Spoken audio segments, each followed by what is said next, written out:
In global, kaya siya ang #1 networking company right now. Kasi technically, nag-start ang In Global 2005 September. Ito yung wala pang official launching.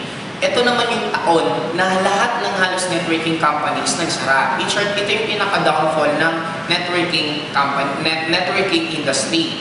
Na ang nangyari, habang nag-start ang In Global, since wala masyadong kalaban, nakabuelo. Hindi mabilis ang In Global. For the first 1 year ko, konti lang halos ang member, hindi nga umabot ng 100,000. Sobrang bagal niya kung iisipin niya sa isang networking company. Pero since dahan-dahan at wala siyang kalaban, naging tuloy-tuloy.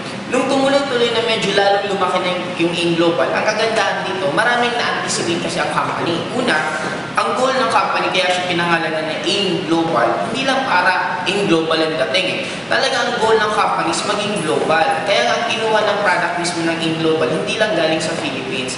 Hindi sa dinidegrade ko yung produkto ng Philippines. Kaya lang, magiging dilemma kasi pag ang product natin galing mismo sa Philippines, ang magiging dilemma nun, automatic, pag ibibenta mo, halimbawa, ibibenta mo sa first world country, yung Amerikano, ibibenta mo ng produkto, tatanungin ka saan galing, sasabihin ng Philippines, parang magiging dating, ano yun?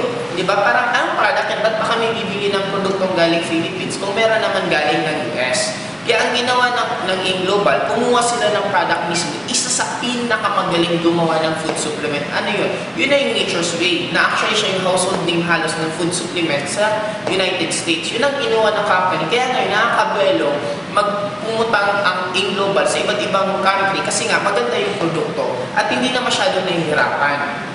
Maliban sa product, yung mga may-ari.